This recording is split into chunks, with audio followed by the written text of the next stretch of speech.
자, 오늘은 스가랴 12장의 말씀을 중심으로 눈물은 위대하다, 하나님은 눈물 위에 임재하신다라고 하는 제목의 말씀을 전하고자 합니다. 그리스도인은 어떤 사람이 되어야 되는가? 몇 가지를 살피기를 원하는데, 첫 번째로는요, 판도를 바꾸는 사람이 되라라고 하는 거예요. 뭐를 바꾸는 사람이 되자? 판도를 바꾸는 사람이 되자라고 하는 것입니다. 자, 2절 한번 보겠습니다. 자, 예루살렘에 대한 예언의 말씀인데, 자, 2절 함께 보겠습니다. 스가랴 12장 2절 시작. 보라, 내가 예루살렘으로 그 사면 모든 민족에게 취하게 하는 잔이 되게 할 것이라. 예루살렘이 애워싸일 때에 유다에까지 이르리라. 아멘. 여기 보니까 그 사면 모든 민족에게 어떤 잔이 되게 한다고요? 취하게 하는 잔이 되게 할 것이라. 그러니까 예루살렘이 하나의 포도주라고 한다면 모든 사람들이 몰려와서 그것을 먹겠다고 막 달려든 거예요. 그런데 먹었더니 어떻게 되더라? 다 취하더라. 누가 이겼다는 거예요? 누가 이겼다는 거예요?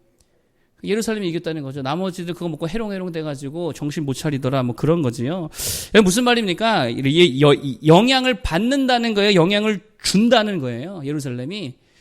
영향을 다 준다는 거죠. 이런 거죠. 설득하려고 왔는데 다 설득당했다는 거예요. 그런 거예요. 예루살렘을 설득하려 왔어요. 근데 다 설득돼서 돌아간 거예요. 또 이런 거예요. 예루살렘 사기치려고 왔는데 도리어 사기 당한 거예요. 이기려고 왔는데 다 패배하고 돌아갔다라고 하는 것입니다. 무슨 말입니까? 판도를 다 바꿔버리더라라고 하는 것입니다. 1차적으로 보니까 예수님을 말하는 거라고 볼 수 있겠죠. 예수님이 누구죠? 모두가 애워싸서 예수님을 다 죽이려고 했잖아요. 그래서 결국 십자가에 달려 고난 당하시고 죽임을 당하셨습니다. 그런데 다시 사셨고 그 이후로는 판도 자체가 다 바뀌어버리더라는 거예요. 그래서 그렇게 기독교를 핍박하던 로마가 결국에는 어떻게 되었습니까? 기독교 국가가 되어버렸습니다. 여러분, 이게 교회고요. 이게 그리스도인이다라고 하는 거예요. 어디를 가든지 판도를 바꾸는 자들이 되기를 바랍니다. 가정에서도 좀 그런 자가 되어야죠. 영향을 좀 주고 판도를 바꿔버려야죠. 다 제사드리고 가족들 다 우상숭배하고 다 미신을 믿는다 하더라도 여러분 한 사람으로 인하여서 그 가족이 어떤 가정이 되고 예배하는 가정이 되고 기도하는 가정이 되고 하나님을 믿는 가정들로 그 판도를 다 바꿔버릴 수 있는 믿음의 사람들 되기를 바라겠습니다. 늘 우울하고 서로 소통도 못하고 서로 탓하고 정죄하는 일에 앞장서는 게 아니라 화목하게 하고 웃게 하고 소통을 이루게 하고 화해를 만드는 자들이 다 되어야 된다는 거예요. 그렇게 흐름을 바꾸고 판도를 바꿀 수 있는 그리스도인들 되기를 바라겠습니다. 직장에서도 마찬가지고 교회에서도 마찬가지라는 거예요. 우리 교회 보면 각 기관들이 있잖아요. 각 기관에 예를 들어 이런저런 어려움이 있다, 갈등이 있다, 뭔가 문제가 있더라. 그러면 어떻게 해야 돼요? 그거 가지고 늘 그냥 비판하고 정죄하고 그게 아니고 그 흐름을 바꿔버리는 자가 되어야지요. 그게 성령의 사람인 줄로 믿습니다. 그게 그리스도인인 줄로 믿습니다. 사무엘 하면 어떤 사람이라고 생각합니까? 사무엘. 기도하는 사람이죠. 근데 오늘 말씀에 비춰볼 때에 판도를 바꾸는 사람이더라. 이렇게도 볼 수 있겠죠. 블레셋이 쳐들어왔습니다. 철기 문명. 이스라엘은 청동기, 아직도 청동기 후기 문명. 누가 이겨요? 우리 다 배웠잖아요. 철기를 이길 수가 없죠. 청동기로.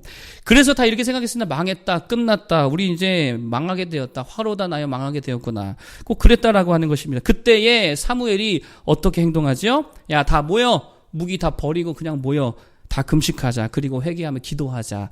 그래서요, 다 칼 놔두고 총은 없었지. 칼 놔두고 창 놔두고 병기 다 놔두고요, 기도했습니다. 그리고요, 약식 제사가 아니라, 야, 쳐들어오니까 약식으로 예배드리자. 간단하게, 오늘 좀 간단히 예배드리자. 우리 이런 말 많이 하는데, 그게 아니라, 어떻게 드렸다 그래요? 온전한 번제. 처음부터 끝까지 온전한 번제를 하나님 앞에 올려드렸습니다. 그 전쟁통에서. 그러자 어떻게 되었어요? 판도가 다 바뀌어버렸어요. 하나님이 천둥과 우레와 번개를 치셔가지고 블레셋 군인들 다 쫓아버려 주시더라는 거예요. 이런 판도를 바꿀 수 있는 자들 되기를 바라겠습니다. 그게 그리스도인이라는 거예요.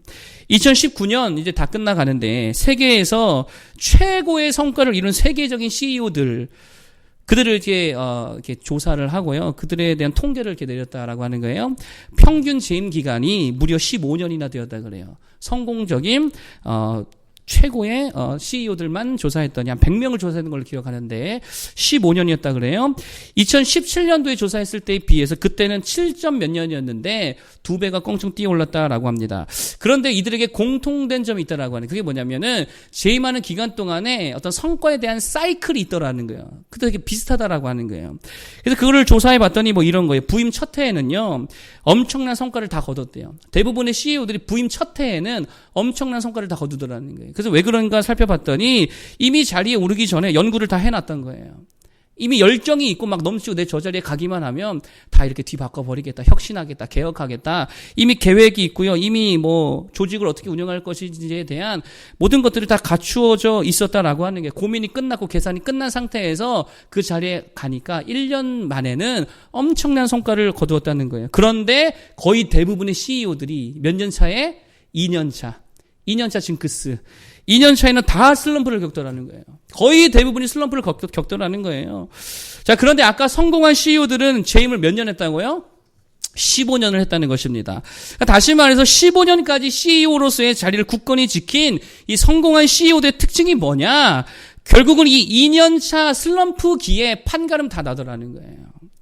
다시 말해서 이 슬럼프기를 이때의 판도를 다 바꿔버려서 오히려 더욱더 성장하게 되고, 오히려 그때의 혁신을 더 이룬 CEO들은요, 장기 집권을 하게 되어지고, 그러지 못하고 결국 그 슬럼프에 주저앉아버리면, 허둥대버리면 몇 년 되지 않아 금방 교체 당해버리더라라고 하는 것입니다. 여러분, 저희가 좀 그랬으면 좋겠습니다. 슬럼프가 있다 하더라도, 뭔가 문제가 있다 하더라도 거기에 그냥 허우적거리는 것이 아니고 믿음으로 그걸 다 이겨내고, 믿음으로 도리어 그런 상황 속에서 열매를 거두어서요, 장기적으로 정말 하나님의 능력으로 이렇게 일취월장할 수 있는 우리 모두 되길 바라겠습니다. 고난의 때에라도 판도를 다 바꿀 수 있는 자를 되기를 축복하겠습니다. 두 번째로 그리스도인은 어떠한 사람이 되어야 되느냐? 휘둘리지 않는 자들이 되어야 된다는 거예요. 어떤 사람이 되자고요? 휘둘리지 않는 자들이 되자. 비슷한 맥락이라고 볼 수 있는데 3절 보겠습니다. 3절 시작. 그 날에는 내가 예루살렘을 모든 민족에게 무거운 돌이 되게 하리니 그것을 드는 모든 자는 크게 상할 것이라. 천하만국이 그것을 치려고 모이리라. 아멘. 여기 보면 예루살렘을 뭐가 되게 하겠다고 말씀하십니까? 무거운 돌이 되게 하겠다라고 말씀하시죠. 무거운 돌이 의미하는 게 뭐예요? 무거운 돌은 쉽게 옮겨지지 않잖아요. 휘둘리지 않더라라고 하는 거예요. 쉽게 옮겨지지 않더라. 여러분, 그런 이야기가 있습니다. 두 친구가 있었는데요. 한 친구가 이렇게 말하더라는 거예요. 옆에 있는 친구한테, 야, 넌 이렇게 머리에 든 게 없냐? 머리가 깡통이냐? 그러더래요. 그러더니 그 깡통이냐라고 하는 말을 들은 친구가요, 또 옆에 있는 친구한테, 너는 머리가 이렇게 무겁냐? 너는 돌머리냐? 그러더라는 거예요. 그래서 깡통과 돌머리가 되게 친하게 지내더라. 죄송합니다. 유머죠? 유머였습니다. 예. 제가 이거 어릴 때 제가 지어낸 얘기거든요. 아무튼, 예, 무거운 돌이라는 말은 휘둘리지 않는다. 그런 거겠죠. 죄송합니다. 우리가 좀 그래야 될 줄로 믿습니다. 우리 생각이 좀 무거워야죠. 예, 생각이 좀 무거워야죠. 또 휘둘리지 말아야지요. 우리 마음도 마찬가지라는 것입니다. 조금만 사건이 일어나도 금방 두려워하고 금방 겁내고. 죄송합니다. 계속 웃음이 나오네요. 조금만 사건이 일어나도 금방 두려워하고 금방 겁내고. 자꾸 웃지 마세요.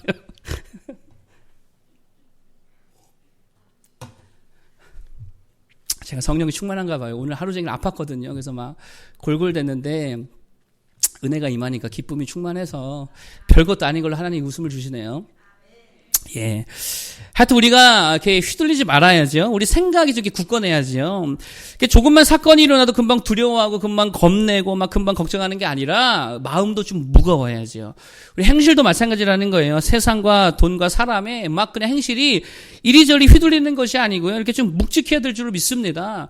그게 그리스도인이라는 거예요. 여러분, 예수님을 한번 생각해 보세요. 풍랑이 있는 뱃속에서도 어떻게 하고 계세요?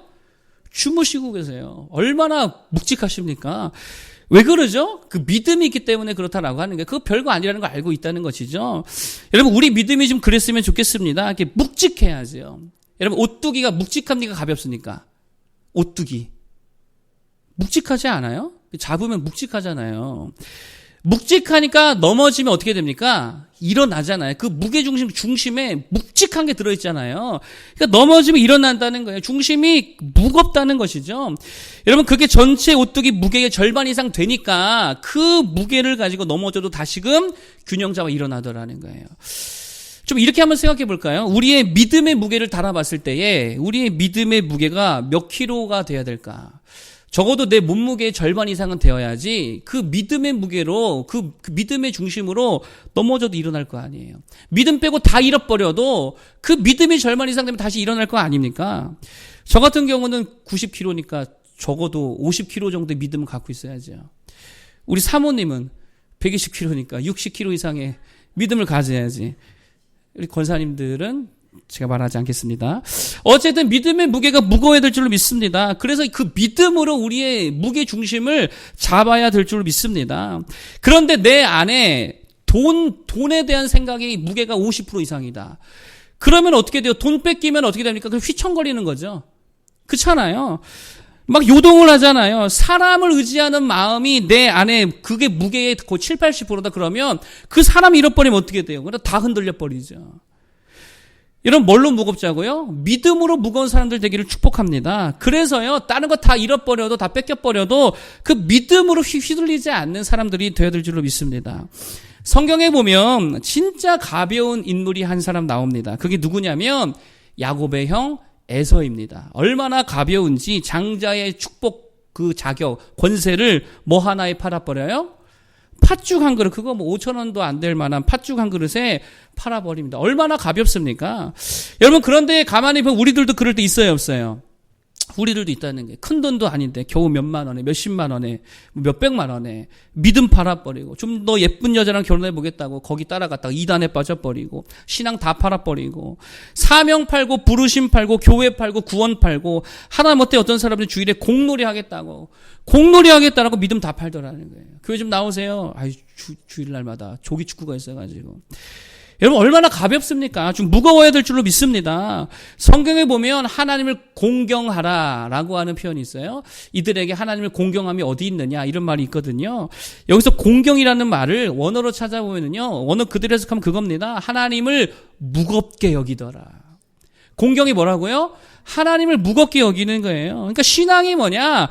하나님을 무겁게 여기는 거, 예배를 무겁게 여기는 거, 믿음을 무겁게 여기는 거, 하나님 주신 사명을 정말 무겁게 여기는 거, 이게 신앙이라는 거예요. 여러분 하나님을 공경함이 어디 있느냐라고 그런데 주님이 우리들에게 물어보시더라는 거예요. 야 너희들에게 하나님을 공경함이 하나님을 무겁게 여김이 어디 있느냐. 여러분 오늘날 보십시오. 사명이 얼마나 가벼워졌습니까? 사명이. 인간적인 책임감만으로도요, 그거 감당해야 될 거 아닙니까? 그런데 사명이 얼마나 가벼워졌으면 그 자기 책임도 못 하잖아요. 예배가 얼마나 가벼워졌습니까? 오고 싶으면 오고 가고 싶으면 가고. 얼마나 가벼워졌어요. 기도가 얼마나 가벼워졌어요. 기도가. 말씀이 얼마나 가벼워졌습니까? 말씀이. 2018년도 리서치인데 어떻게 하다 보니까 제가 찾아보게 되었어요. 교회를 안 나가면서도 자신이 크리스천이라고 생각하는 사람들, 이거 가나안 성도라고 그러잖아요. 안 나가. 거꾸로 하면 안 나가. 그래서 가나안 성도. 그러니까 교회를 안 나가면서도 종교가 뭡니까? 저는 그리스도인입니다. 이렇게 말하는 사람들을 가나안 성도라고 합니다. 이 사람들에게 왜 교회 안 나가십니까? 물었대요. 조사를 했는데 제가 수치는 정확히 기억이 안 나는데 절반이 넘는 사람들이 그랬다 그래요. 내가 예수님은 사랑하지만 교회는 사랑할 수 없습니다. 그리고 그러더래요. 교회 아니고서는 신앙생활 못하냐고. 그들의 대답이 그거라는 거예요. 아니 나 혼자서도 신앙생활 잘할 수 있는데요. 교회를 통하지 않고서도 나는 내 나름대로 신앙생활 잘하고 있는데요 라고 말하더라는 거예요. 어떻게 생각하세요? 이게 맞는 말 같기도 하잖아요. 설교 아니면 은혜 못 받습니까? 아니잖아요. 성경 공부도 있고 개인 큐티도 있고 뭐 성경 통독도 있고 또 자기 본교회 설교 아니면 안 됩니까? 남의 교회 인터넷 설교 다 좋은데요. 그러면 교회 안 가도 되잖아요. 그 말 되잖아요. 그런데 이게 왜 문제인 줄 아십니까? 여러분 생각해 보세요. 우리 주님께서 천국 열쇠를 어디다 주셨다 그랬어요? 어디다 주셨다 그랬어요? 교회에 주셨다 그랬어요. 그러니까 교회를 떠나서 신앙생활이 된다 안 된다? 주님 말씀 따르면 안 된다는 거예요. 주님이 어디에 권위를 주셨느냐? 어디를 통해서 은혜 주시겠다 그랬냐? 어디를 통해서 위로해 주시겠다 그랬느냐? 지상의 교회를 통해서 주겠다는 거예요. 천국 열쇠를 주셔서 너희가 땅에서 매면 하늘에서도 매일 것이고 땅에서 풀면 하늘에서도 풀려. 이게 약속이라는 거예요. 약속. 무슨 말입니까? 교회를 통해서 은혜도 주시고 교회를 통해서 구원도 주시고 교회를 통해서 역사하시고 교회를 통해 하나님 영광 받으시겠다라고 하신 하나님의 약속이라는 거예요. 그러면 부족하고 못나고 타락한다 하더라도 어디를 통해서요? 교회를 통해서. 이게 하나님의 말씀이라고요. 그런데 자기가 뭔데? 교회 아니고서 은혜 받을 수 있다. 이거는 성경적 아니죠. 성경에 주님 약속 아니잖아요. 여러분 이게 꼭 누구 화법이에요? 마귀 화법이죠. 마귀가 뭐라 그럽니까? 야, 선악과만 먹지 말라 하시더냐. 그거 아니면 안 돼? 이거잖아요. 또 레위기에 보면은 야, 하나님이 정해진 그 불로만 파이어, 그 불로만 예배 드려야 돼? 다른 불로도 한번 제사 드려봐. 그것만 되라는 법이 있어? 이게 누구 화법이에요? 마귀 화법이에요. 그래서 아담과 하와가 어떻게 했죠? 선악과 먹었죠. 어떻게 됐습니까? 망했잖아요. 죽게 됐잖아요. 나답과 아비후가 하나님이 정하신 불 외에 다른 불로 제사 드려봤죠? 네, 다른 불로는 안 돼? 해보자. 어떻게 됐죠? 죽어버렸습니다. 여러분 괜히 하나님이 명하시고 말씀하신 게 아니라는 거예요. 얼마나 하나님의 말씀이 가벼워졌는가. 이 시대가 그렇다는 거예요. 아무리 십자가가 수치스럽고 바보 같아 보이고 정말 능력 없어 보여도 우리는 뭐 붙들어야 됩니까? 십자가 붙드는 게 능력인 줄로 믿습니다. 왜요? 거기에 약속해 주셨잖아요. 아무리 세상이 변하고 아무리 십자가가 어리석어 보인다 하더라도 말씀에 약속해 주신 십자가만 붙들어야 능력이라는 거예요. 그런데 여러분 진짜 하나님의 말씀을 더럽게도 무겁게 여기지 않는 시대라는 거예요. 주일 성수가 뭡니까? 주일 성수가 뭐예요? 하루 종일 아닙니까? 하루 종일. 하루 종일을 주님께 드리는 거. 이게 주일 성수죠.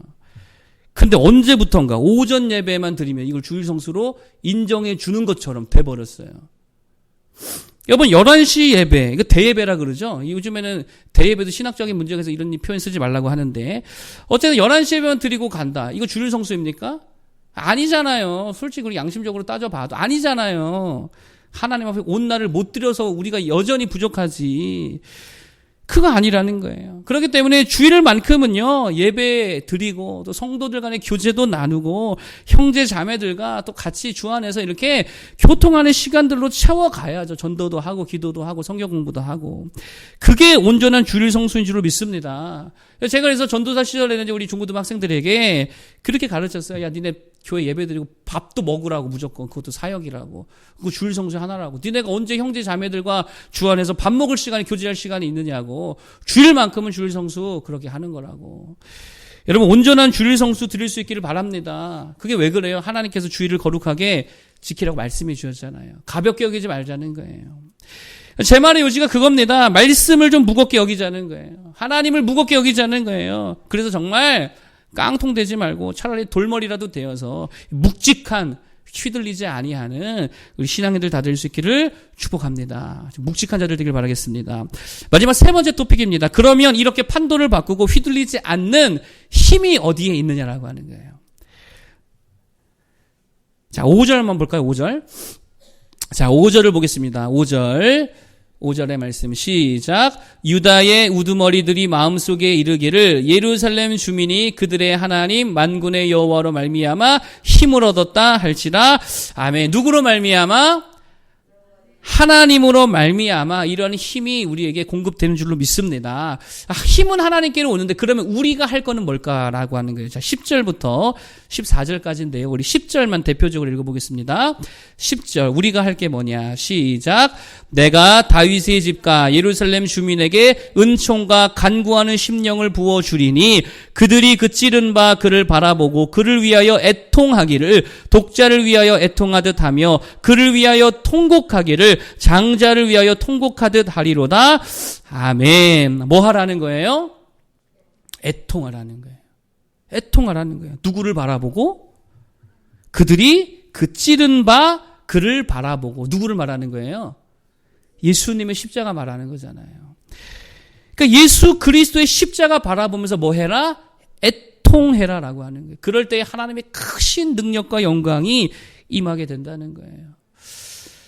이게 무슨 애통을 말하는 거죠? 제가 어릴 때 한 초등학교 4학년 정도를 기억하고 있는데 주일학교 성경학교 때요. 제가 이 찬양을 부르면서 엄청 울면서 뭐 애통한 거죠. 애통해하면서 회개했던 기억이 납니다. 그 찬양이 여러분 아실 거예요. 그때 그 무리들이 아십니까?